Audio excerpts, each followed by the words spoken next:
Salut à tous, si vous aimez le foot, eh bien restez avec nous parce que vous allez tout savoir sur le monde professionnel, semi-professionnel du foot en Israël. Mais oui, ce sont des francophones qui vont vous expliquer tout ça, non pas parce que voilà, ils se sont inventés fans de foot, mais parce que vraiment, ils font partie de ce métier, de ce milieu depuis presque toujours. Bonjour à tous les deux. Bonjour. Bonjour. Voilà, je vous présente Jonathan Memoun à ma gauche. Bonjour. Ça va, Jonathan ? Super. On entend un petit téléphone sonner, mais c'est pas grave, ça va s'arrêter bientôt, je pense. Voilà. Et Anthony Taillard. Bonjour. Alors, vous êtes en Israël depuis pas très longtemps, il faut bien le dire. Combien de temps ça fait ? 2015 pour moi. Et 2014 pour moi. Voilà. Et vous avez, dans une autre vie, c'est-à-dire en France, été ensemble dans un club de foot que tu as monté. Ça s'appelait le Sporting Lila. C'est ça. Voilà, c'était un club communautaire. Exactement. C'était pour 100% communautaire. Donc que des juifs dans ce club. Que des juifs. Ok, c'était fait pour ça d'ailleurs. Exactement. Un club d'adultes. Que d'adultes, ouais. C'est ça. Mais la particularité, c'est que vous ne jouiez pas dans la communauté. Ce que vous faisiez, c'était que vous participiez à des vraies compétitions. Ah ouais, on était dans des compétitions officielles comme le championnat du Val-de-Marne du dimanche matin. Voilà. Et puis ça, c'est bien fini. Ça s'est très bien fini. On a participé à une coupe du Val-de-Marne, la Coupe de Paris, qu'on a gagnée en 2015. Alors, on ne se rend pas compte, mais c'est quand même un milieu semi-professionnel, quoi. C'est pas des rencontres de clubs en France, de quartier, oui, en France. Non, en France, c'était vraiment dans le milieu amateur. C'était amateur, mais c'était quand même cette coupe, elle est très importante. Non, c'est une coupe. Oui, c'est une coupe qui est très importante dans le paysage des équipes, de compétition officielle. Mais ça restait vraiment le monde amateur. Le monde semi-professionnel, c'est vraiment ici en Israël. C'est vraiment ici en Israël. Bon, alors, vous adorez le foot, évidemment. Vous avez décidé pourtant de faire votre alia à contre-cœur parce que vous laissiez un club avec beaucoup de joueurs. Combien de joueurs vous aviez ? 250 joueurs. Donc on ne se rend pas compte quand on n'est pas du foot, mais du milieu du foot, mais c'est énorme. On a eu un pic à 250 joueurs et quand je suis parti, que j'ai fait l'ALIA, j'ai laissé 4 équipes d'à peu près 35 joueurs. La mort dans l'âme. Ouais, la mort dans l'âme. Mais bon, alors pourquoi vous êtes monté ? J'en profite parce que... Très franchement, c'est quelque chose qui était dans l'air du temps depuis quelques années. Mm-hmm. Moi, j'ai toujours été très sioniste, j'ai toujours eu envie de vivre ici. Bon, après, quand on est marié, on ne fait pas toujours ce qu'on veut. Donc, j'ai attendu l'aval de ma femme après quelques années pour pouvoir partir. Après, je pense comme beaucoup de monde, on fait partie de la grosse alliance en 2015. Les attentats et les événements qu'il y a eu après Toulouse, ça nous a mis un coup dans la tête. Surtout quand on va chercher nos enfants à l'école en plein Paris et qu'ils sont obligés de sortir avec l'armée. Ouais. Et même si on vivait très bien et qu'on était très bien installés, il fallait prendre une décision pour l'avenir de ses enfants. Et ce qu'on a fait. D'accord. Alors justement, quand vous étiez, on va dire, en compétition amateur avec d'autres équipes, vous rencontriez des équipes, on va dire, non juives, et il y avait beaucoup de musulmans à l'intérieur. Des jeunes musulmans, mais il y avait beaucoup. Il n'y avait que ça. D'accord. Donc, ok, ça mérite d'être clair. Valenton, Limel-Brévannes. Exactement. Que des villes du championnat du Val-de-Marne. J'ai envie de dire que c'était pas facile. C'était pas facile, malgré qu'on avait pris l'initiative de pouvoir ne pas s'appeler d'un nom communautaire. Donc de prendre le nom, par exemple. Ouais, vous auriez pu être une équipe de Maccabi, c'est vrai. Voilà, vous ne l'avez pas fait. On avait pris cette décision, de ne pas le faire que pour ça. Parce que moi, ayant joué jeune au Maccabi, je sais que c'était déjà une difficulté, on va dire, dès le départ. Pourquoi ? Parce qu'on était tagué juif et... Bah oui, Maccabi, c'est juif. Maccabi, c'est avant de pouvoir gagner contre une équipe, on veut d'abord gagner contre les juifs. Donc c'était des conditions qui n'étaient pas forcément faciles, d'accueil, de déplacement. Et voilà, donc quand j'ai créé mon club à Paris, j'ai voulu essayer de ne pas faire partie de ce paysage-là en prenant un nom neutre. Donc Sporting Lala. Ouais, enfin, vous preniez un nom neutre, d'accord, mais vous nous avez dit que les joueurs, c'était tous des juifs. Ça a dû être très connu en très peu de temps. On va dire qu'on avait bien un an pour être tranquille, pour pouvoir jouer des matchs tranquillement avant de se faire connaître. Parce qu'après, on n'est plus tranquille du tout ? Non, parce qu'après, quand on joue contre une équipe qui voit qu'on a un logo avec le Magen David, j'ai envie de dire, les insultes viennent pas systématiquement parce qu'il ne faut pas non plus dramatiser, mais on va dire qu'on est catalogué comme une équipe juive et que dans les matchs retour ou autres, c'est pas facile. C'est pas facile parce que l'antisémitisme est très présent même dans le milieu du sport, même si, comme je le dis, on n'a pas de gros faits à signifier par rapport à tout notre... précédent histoire à travers nos matchs, mais on a quand même beaucoup d'histoires où on se fait insulter, Je me rappelle d'un match dans une ville, on joue contre une équipe de Créteil. Demi-finale de Coupe du Val-de-Marne. Voilà, où ils nous sont carrément sortis les nazis, le nazisme, retournés dans les fours. On a eu ces genres d'insultes. Ouais, ça motive pour l'allier en même temps. Voilà, c'est ça. C'est que, exactement, ça fait partie des convictions qui font que, même si le projet de Sporting était vraiment amateur, était vraiment dans un esprit communautaire et pour donner du plaisir à des passionnés de foot, j'ai envie de dire que ça donne pas envie de rester là-bas. Mmh. Bon, alors, vous décidez, après tout ça, de monter en Israël et forcément, eh bien, on va dire que la notoriété de votre club de France vous rattrape parce qu'à la base, vous ne pensiez pas remettre le couvert, on va dire ça comme ça. J'étais déprimé. Ah si, moi j'ai eu les demandes. Hein. Parce que il faut parler bien dans le micro. Alors toi, tu étais là un an avant lui. Je fais un an avant Jonathan, puis je retrouve ici des joueurs qu'on avait déjà au Sporting Lila et qui me disent Anthony, faut remonter le club, faut qu'on continue, l'histoire elle est trop belle, on continue. Et moi je leur disais le moteur du projet c'est Jonathan. Je peux rien Tant que faire Jonathan n'est pas en Israël, on fait rien. Donc j'ai attendu que Jonathan fasse son alia, malgré toutes les demandes, malgré tout ça. Et dès qu'il a fait son alia, on l'a mis direct le pied dedans. Tout de suite. Vous avez recommencé contre toute c'est attente. que moi j'étais resté sur entre guillemets une petite dépression parce que mon seul vrai plaisir c'était ce club de foot, voilà, en France je parle. Et étant donné qu'on avait bâti quand même un projet qui s'est pas bâti en 2 jours, 4 ans pour monter une équipe qui était très compétitive, même si encore beaucoup d'investissements. Voilà, beaucoup d'investissements, même si encore j'accentue sur le fait que c'était vraiment amateur, mais il y avait quand même un esprit aussi social avec des amis, c'était des amis. Et quand je suis venu ici, j'avais pas du tout envie de recommencer. J'ai dit je peux pas recommencer tout à zéro. Et pourtant. Et moi, je l'ai poussé avec toutes les demandes, tout ce qu'on a. Et plus les demandes étaient nombreuses. Vous aviez fait votre alia, mais j'imagine qu'il y avait aussi des joueurs qui avaient fait Alors justement, aussi leur alia. C'est comme ça que ça s'est passé. C'est que à travers Anthony qui avait déjà préparé le terrain, entre guillemets, même si lui-même, il ne l'avait pas fait de sa propre initiative. Mais on a beaucoup de joueurs qui nous croisaient, comme avec la notoriété de ce qu'on avait construit en France. Et qui lui disaient, qui m'ont dit quand je suis arrivé, on est obligé de refaire ça ici. Maintenant, on est là. On a fait l'alia nous aussi.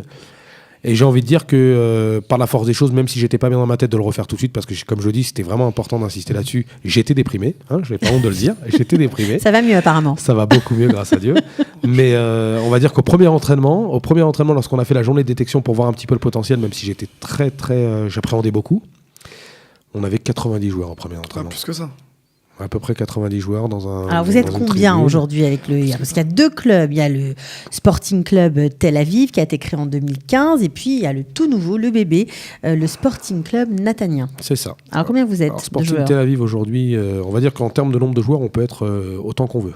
D'accord. Très sincèrement, il y a une demande folle.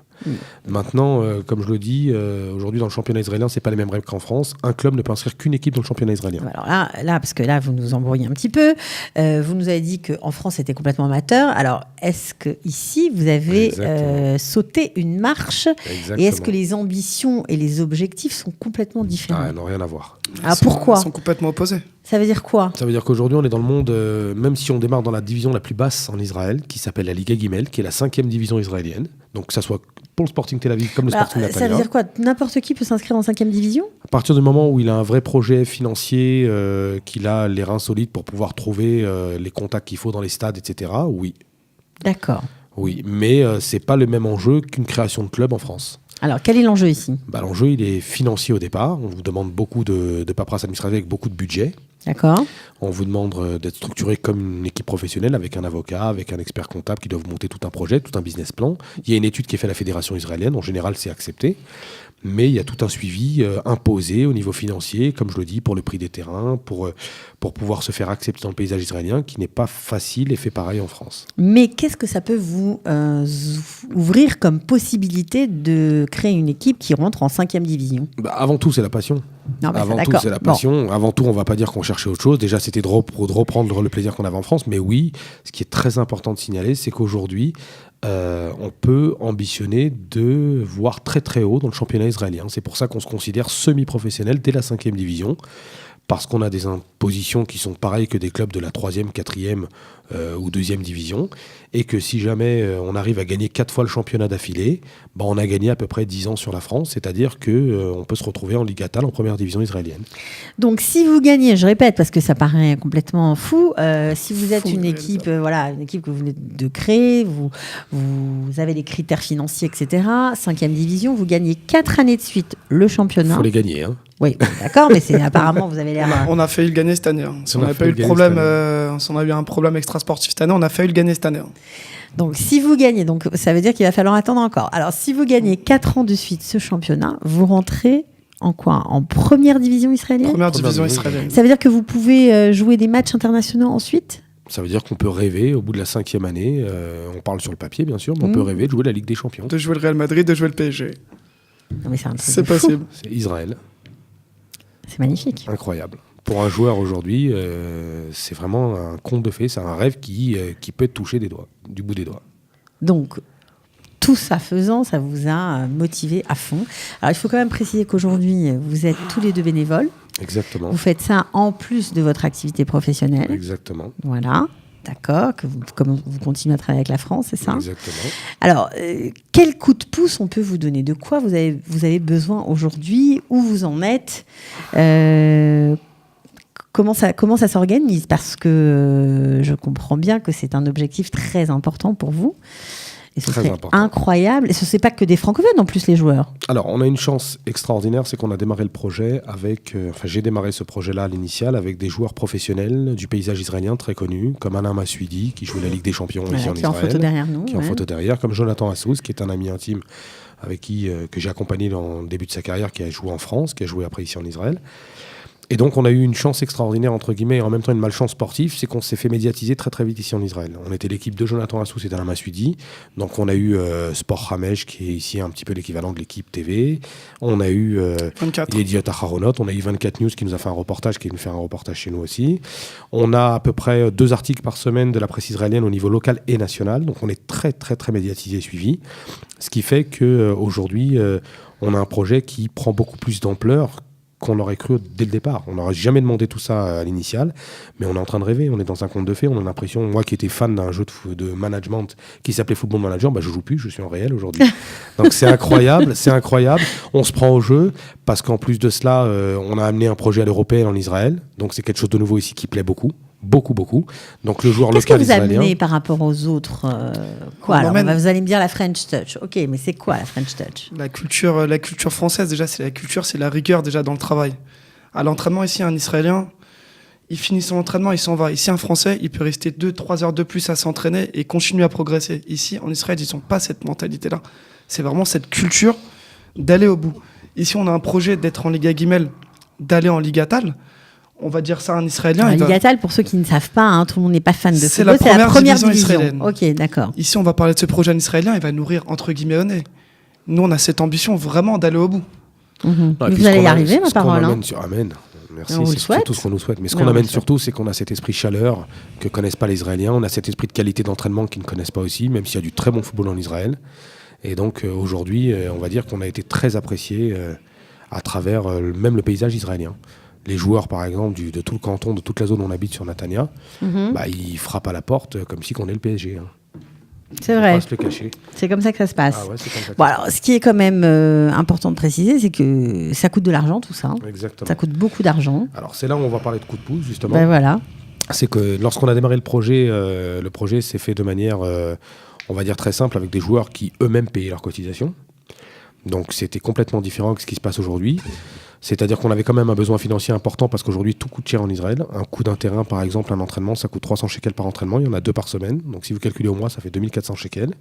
Lorsque vous avez alors, c'est la question qui me vient tout de suite. Vous n'avez pas de subvention?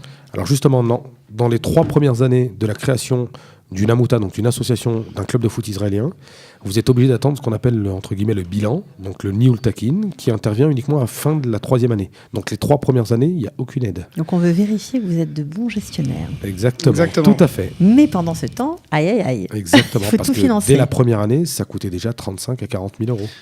Trouver les terrains, trouver toutes ces subventions, tout ça, c'est dur justement sans ce Niul Takin-là.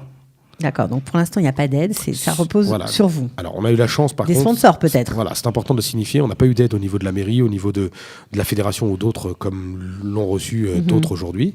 Mais on a quand même la chance d'être très, très soutenu et très suivi dans la communauté française, que ce soit en Israël, même à Paris. même en France, par le projet qu'on avait développé en France, donc on est très suivi. Je reçois beaucoup de messages de gens qui me disent mon rêve de faire mon alia pour venir jouer chez toi en Israël. Et pour aller gagner 4 fois le championnat et rentrer en première division. Pourquoi pas, je jouerai au et jouer contre le PSG à la fin. Pourquoi pas. Ok. Mais on a la chance aussi d'avoir beaucoup de gens qui ont cru à notre projet dès le départ au niveau financier, donc des sponsors. Je tiens à spécifier qu'on a eu un partenaire qui s'appelle Terra Nova, donc une agence immobilière qui nous a accompagnés pendant 2 ans. Et étant donné que voilà, on le voit sur le maillot derrière. Et donc, on a donc vous fédérez quand même beaucoup d'énergie positive autour de vous et beaucoup de rêves. J'aurais jamais cru d'ailleurs que ça, très sincèrement, comme je dis, c'est un jeu parce que même de ce point de vue-là, j'aurais jamais cru que ça allait prendre une ampleur comme ça. D'accord. Alors, il faut quand même préciser que Sporting Club Tel Aviv, les joueurs, est-ce qu'ils sont salariés aujourd'hui, pas salariés? Alors Sporting Tel Aviv, c'est important. C'est la première équipe, c'est l'équipe phare. C'est-à-dire que cette équipe phare aujourd'hui, c'est une équipe qui est bâtie sur une très grosse qualité, mais du joueur local israélien, ce qui n'était pas le projet à l'initial. Francophone et israélien, il y a de tout. Il y a 80% d'Israéliens, 20% de Français. D'accord. On a même des joueurs qui sont venus de France spécialement pour le projet. On a un joueur qui jouait en CFA2 en France qui a signé chez nous pour le projet. Donc on a quand même passé un petit cap. Et 99% des joueurs sont salariés. On a une masse salariale qui reste très correcte parce que ça reste un club amateur, enfin semi-professionnel. Mais on est à 35 000 shekels par mois. Entre 30 et 35 000 shekels par mois. Donc ça fait quand même de l'argent, effectivement. Des sous. Donc la subvention qu'on recherche, elle est beaucoup axée sur cela. C'est-à-dire qu'au départ du Sporting Tel Aviv, on n'avait pas de masse salariale du tout. Ouais, ça coûtait déjà beaucoup d'argent. Les maillots, les terrains, les assurances. Aujourd'hui, et maintenant, vous avez rajouté les salaires. Voilà. Après, bien sûr, si on arrive à monter de division tous les ans, les subventions, elles vont être faciles à trouver déjà dans les villes et surtout au niveau sportif. Voilà, donc c'est juste... Transition. Voilà, une transition. C'est la phase de transition qui est un peu compliquée. Qui est la plus compliquée. Ok, c'est pour ça que vous êtes là d'ailleurs. Alors, et le Sporting Netanya, c'est aussi que des joueurs israéliens, des joueurs israéliens francophones? Sporting Netanya, c'est une deuxième équipe qu'on avait déjà, qui était un groupe de qualité, qui est basé uniquement sur des Français. Qui jouait dans un championnat privé qui s'appelait la Liga Tolim. Simplement, c'était plus dans un esprit loisir. Il n'y avait pas de compétition officielle. Donc, étant donné qu'on a vu que cette année, ils ont donné un très bon résultat parce qu'ils ont fini 6e de leur championnat, dans un championnat très relevé, on a décidé de les rentrer dans le championnat officiel israélien. Donc, j'ai décidé de monter une nouvelle Amouta, une nouvelle association qui s'appelle le Sporting Netanya, de développer éventuellement les enfants derrière là-dessus. Et donc par rapport à cela, on aura cette année donc 2 clubs distincts malheureusement, même si on aurait préféré le faire à la française, puisqu'en France on a le droit d'inscrire plusieurs équipes. Mais ici non. Ici non. C'est pas grave. Donc on aura 2 clubs distincts, c'est pas grave. Un qui sera géré par Anthony, un qui sera géré par moi. Donc Sporting Tel Aviv par moi, Sporting Netanya par Anthony. Et pourquoi pas se rencontrer en fin d'année. Je te laisserai pas gagner. Si on se rencontre en play-off, je te laisserai pas gagner. C'est moi qui monterai, t'inquiète pas. On réglera ça sur le terrain. Bon, alors, c'est quand même incroyable parce que je vois que vous avez des étoiles dans les yeux, vous avez beaucoup d'ambition. Et ce qui est fou, c'est qu'on sent que c'est à portée de main. Oui. C'est-à-dire que j'ai la chance. Ça va nécessiter beaucoup de travail, c'est sûr. Ouais, énormément. Parce que. Ça prend beaucoup de temps. Bien sûr, et puis parce qu'il n'y a pas beaucoup d'entraînement ou d'entraîneurs peut-être même de qualité. C'est pas mal, il faut former les joueurs, il faut des infrastructures. Et c'est là où je reviens à ce qu'on parlait tout à l'heure, justement, la French Touch, où c'est là où Jonathan, au moins, on apporte justement notre pierre à l'édifice, notre côté d'entraînement qui vient de France, qu'ils n'ont pas ici en Israël. Pourquoi pas recruter un entraîneur professionnel, c'est possible? C'est en projet, ça? Ouais, mais on n'a pas besoin. Il ne faut pas oublier qu'à l'initial, si j'ai fait ce projet-là, c'est parce que je suis un passionné de foot avant tout et parce que j'aime entraîner, j'aime coacher. Donc j'ai envie de dire qu'aujourd'hui, c'est vraiment mon moteur principal. D'accord. Avant d'aller plus loin. On va pas vous démotiver. Non, on ouvre la possibilité. Après, bien sûr, on en a déjà un. J'ai déjà pris un entraîneur qui m'accompagne également. Mais on va dire qu'aujourd'hui, c'est vraiment ce plaisir d'être sur le terrain et d'être à l'initiative de tout dès le départ. Bon alors, si on a envie de vous aider, qu'est-ce qu'on fait? Des sponsors. Des sponsors ou autres, si on a envie de rentrer en contact avec vous. Peut-être qu'il y a même des joueurs qu'on ne connaît pas encore qui vont regarder l'émission, qui vont se dire... Mais... Alors les joueurs, très sincèrement, aujourd'hui, on a beaucoup plus de demandes que de places. D'accord. J'ai envie de dire pour le Sporting Tel Aviv, pour parler très concrètement, on a le Sporting Netanya. Voilà, on a un groupe de grosse qualité au Sporting Tel Aviv. Sporting Netanya, il y a quelques places. D'accord. Il faut vraiment des joueurs aguerris, des joueurs qui font partie du milieu du club. Donc les portes sont ouvertes. Maintenant, je tiens à signaler aussi qu'on a signé déjà 3 gros partenariats de sponsoring. C'est important. Qu'on a la chance aussi d'avoir une personne qui s'appelle Fabrice Alphon, qui est un kiné-ostéopathe, j'en profite pour lui faire une petite pub, qui nous a d'ailleurs permis Excellent kiné. Il n'y a pas de problème. Voilà. Excellent kiné. Voilà. Excellent kiné. Et donc, aujourd'hui, on recherche un complément. On va dire qu'on est sur 80 000 € de budget cette année et on a déjà trouvé à peu près 40 000 €. Donc, il nous manque la moitié. Mais déjà, ce qu'il faut moi, c'est bien aussi... avec vous, c'est clair. Bah oui, c'est que les ambitions, déjà, elles sont opposées déjà pour les deux Sporting. Sporting Tel Aviv, c'est vraiment les ambitions très, très, très élevées. C'est là où la masse salariale, elle est très élevée. C'est avec ce club-là qu'on espère aller le plus haut possible. Sporting Netanya, il a été créé pour donner du plaisir. Pour donner du plaisir à ce groupe de Français qu'on a, qui est un groupe de qualité. Cette année, on a vu ce groupe de qualité qui a fait 6e dans son championnat, là, et quart de finaliste là, dans leur coupe, vraiment pour qu'ils aient un enjeu sportif. Donc vraiment, l'enjeu sportif, il est vraiment pour Sporting Tel Aviv.